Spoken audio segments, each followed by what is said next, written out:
So this is my yellow Bardock team deck. So Bardock's auto ability: when this card attacks a leader card, draw a card. So that's good to have right off the bat, the ability to just start drawing cards. You need 4 or less life to awaken him. You choose up to 2 of your energies to switch them attack mode and flip this card over. Now that's always useful, right? The untapping energy. On his awakened side, he still has the auto: when this card attacks, draw a card. So that's obviously always going to be good. And then his second auto ability, which is a once per turn ability: when your Saiyan card is KO'd, this card gains 5k power for the duration of the turn. So essentially becomes a 20k leader whenever any one of your Saiyans get KO'd. So let's go to the so right off the bat, that's essentially like a free 5k boost, and that's always useful because now since you're 20k, your opponent's going to have to boost, especially if their leader is Waken. They're going to have to at least boost 5k just to attack, so they already have to give up a resource just to attack your leader, which is always useful, because it's usually on average your opponent will probably awaken. Their leader's 15k, your leader's 15k because you're already awakened. They attack, they don't boost, so then now you're in a position where either you combo in order not to take a hit, or you don't combo and you take a hit. And a lot of times you probably don't have the ability to combo, so you end up taking a hit. Or at least with his ability, he'll be 20k, so at least you're not in a situation where only you have to combo, or in order to avoid taking damage, or you take damage. You might want to be in a position where it's like the opponent doesn't attack with their leader, which is always good, right? Don't attack. They don't use their leader against your leader. Forcing them to at least use an extra card just to attack the leader to your leader is always useful.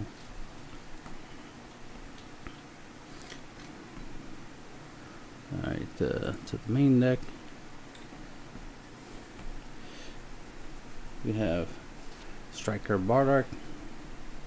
He's the 5-drop 20k dual attack, which is always a useful ability. Auto: when you play this card, if your leader card is a Saiyan, which it is because it's a Bardock Saiyan, look at the up to the top 3 cards of your deck, choose one and add it to your hand, then place the rest into your drop area. So that's a very useful ability. It'll help you thin out the deck because especially if you do up to 3. What's useful is that it says look up to 3 cards, so you could literally just look at one card off the top of your deck and then add that card to your hand, and that's it, and then you don't have to drop anything. So that's the interesting thing. It's like you play this, grab the top card of your deck, and then just add it to your hand. Or you can grab 2 cards and then drop 1, keep 1. 3 cards, take 1, drop 2. But you could, since it says look at up to top 3 cards, you could just look up to this. You could just look 1 and then add that to the hand. So he's a +1 right off the bat. But it depends what you want to do, of course. Then we have Genie, Family of Justice. It's just a 5k 2-drop blocker. Permanent if you have Bardock in your battle area or leader area, and of course he's in your leader area, you can play this card from your hand without paying its energy cost, which is really good.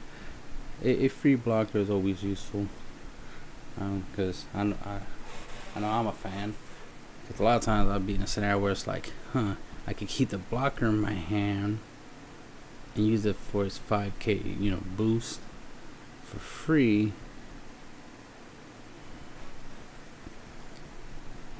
or pay 1 or 2 energies depending on what blocker I'm using, and put it or put it onto the field, so that way at least I can block a full attack. That way I don't have to worry about paying, or I don't have to worry about comboing enough to block if I want to block a really powerful attack that normally I wouldn't be able to combo against.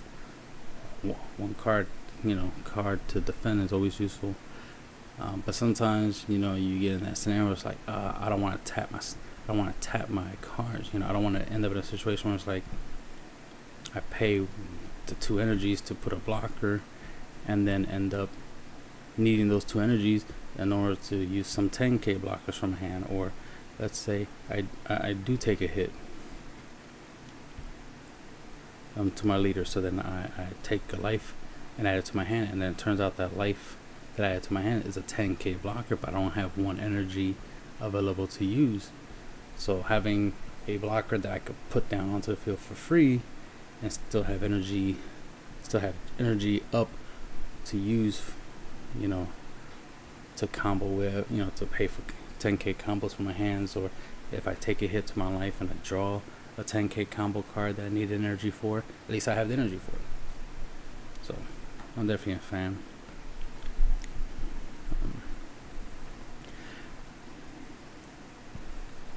Plus the added thing is the ability to swarm the field is relatively useful, because if you have multiple copies, or you can swarm the field, empty your hand relatively quick, and strengthen up your board.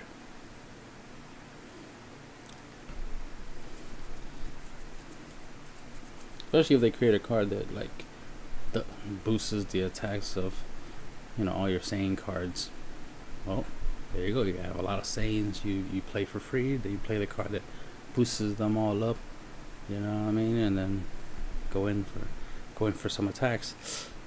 Then we have Unwavering Solidarity Torah. It's 2-drop 10k permanent. If your opponent has 2 or more battle cards in rest mode, you can play this card from your hand without paying its energy cost. See, more swarming, more free drops. So I love the ability of just playing things for free. It'd be extra awesome if they all had the same ability, where it's like if you have Bardock on the field or as your leader, you can play them for free. But of course, they don't want to do that for us. They don't want to give us that much power. Unwavering Solidarity Fasha. She's a 1-drop blocker.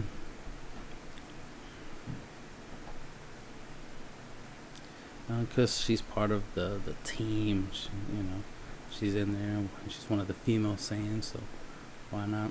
But I'd rather just play with Genie instead, because this Genie is free. But she's part of the team, why not? And then Unwavering Solidarity Shugets. He's the super combo. Let me double check something. Yep, making sure. Alright. Yeah. Super combo. When you combo with this card, if your leader card is yellow and your life is 4 or less, this card gains 10,000 combo power for the duration of the turn. Then choose up to 1 Saiyan in your hand with an energy cost 3 or less and play it. That's relatively useful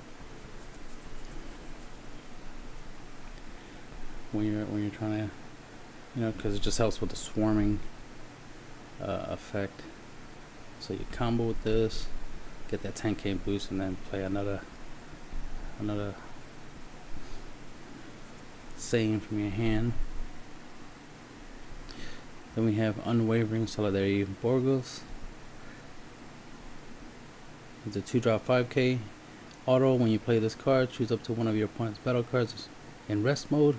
That card cannot switch to active mode during your opponent's next charge phase.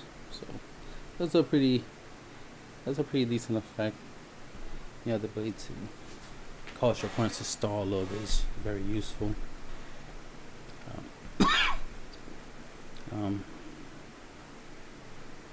Especially if your opponent has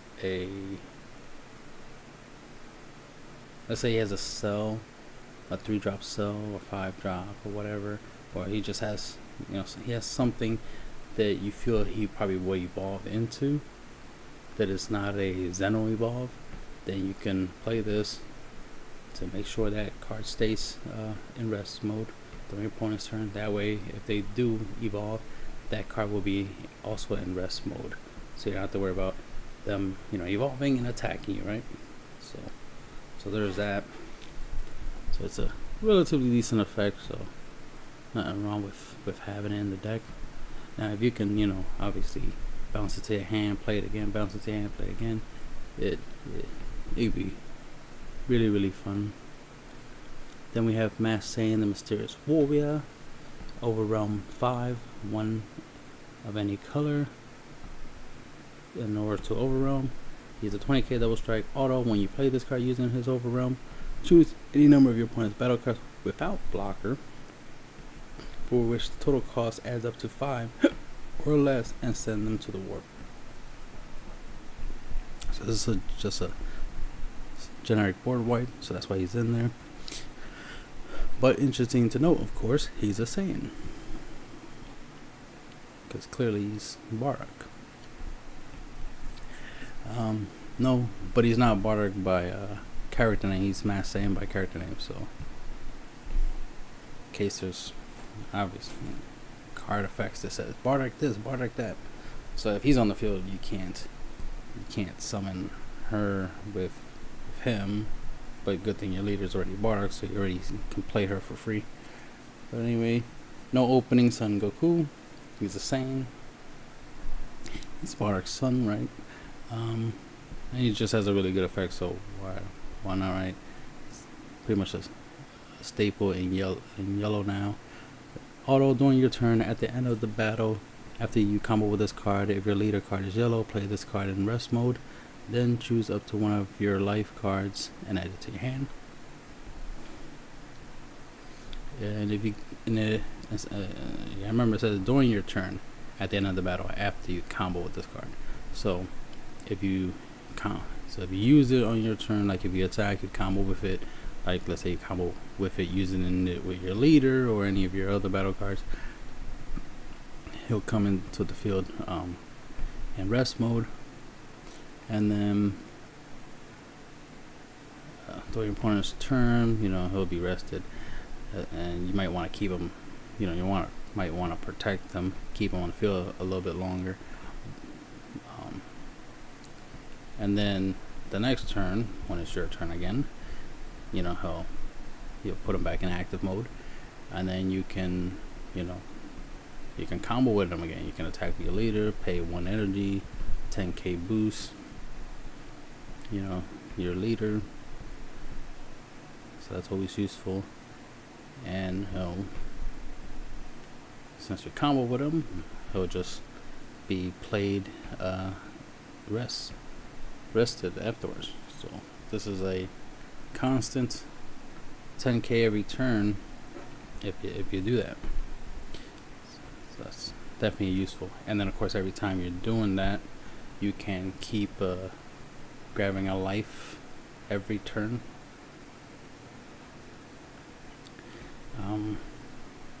There's the fact that it's not once per turn, as in if you have 2 copies of them, you can, and you have the energy to play them, you can do that, of course.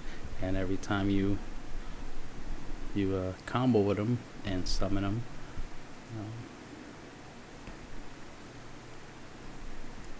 you can grab a life. And this is a way you can help yourself self-awaken. Moving on, useful Bulma. She's not a Saiyan, but she's a yellow Majin Buu basically. She's a 1-drop. You play her, draw a card. So she helps with deck thinning. She's a free 5k boost, and she's a 1-drop, so she doesn't use up too much of your energy to give you a +1. Crusher Ball, 1 energy counter play. The battle card played is played in rest mode.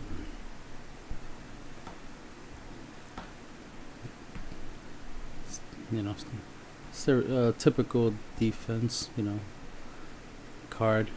And that's the thing. You obviously want to use these against your opponent's finishers. That's any strategy for any negating attack-based negating cards, or any card that can potentially prevent an attack. Obviously, you mainly want to use these on finishers.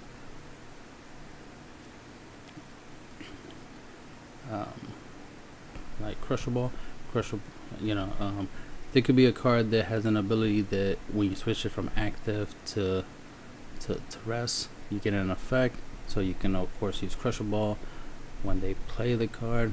Use Crusher Ball, so that way the card comes into play rested, so they won't be able to use that ability of going from active to rest in order to trigger an effect. So essentially, it's kind of like negating the ability for that turn, right? So depending how you use it is almost like Cold Bloodless, as well as almost like Weese's Cohesion or any attack-based negating card, because you play it and now you don't have to worry about your opponent attacking with that rested card or doing anything with it, except activating any active main ability, of course. Then we have Fine Nimbus, which is a counter attack card to counter attacks, negate the attack, period. Then you may place one yellow card in your hand to the drop area. If you do so, your opponent can only attack one more time with a battle card for the duration of this turn. Again, you obviously want to use this on your opponent's finisher, and then make it where they can only attack one more time after that. The more likely to attack their leader to trigger their leader's draw ability or whatever ability the leader might have. But at least you won't have to worry about them attacking. So it's a good one drop negate. Here's a generic negate that any deck can play, obviously. Times Judgment, one of any color, counter attack, negate the attack, period. Then you may place 2 cards from your hand into the drop area. If you do so, add this card back to your hand. So it's a way you can reuse it by sacrificing 2 cards from your hand to keep it in your hand, so that we can keep paying 1 energy to negate an attack. And if you can keep, if you have a way to keep your hands big and strong, so you can keep pitching 2 cards to use her, you will always be able to perfectly negate an attack. So it's a great card. It's going to be pretty much a staple for me in a lot of decks. And then 2 full power freezes. This is good to have a finisher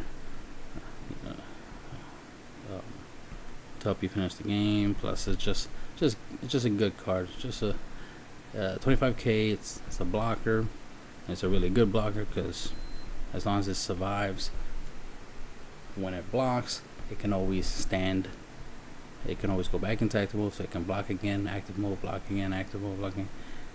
Full power freezing, you get a perfect defense if used right. So obviously, why not have it, right? And because it's a triple strike, it definitely makes it a finisher on top of that. And that's the end of the video.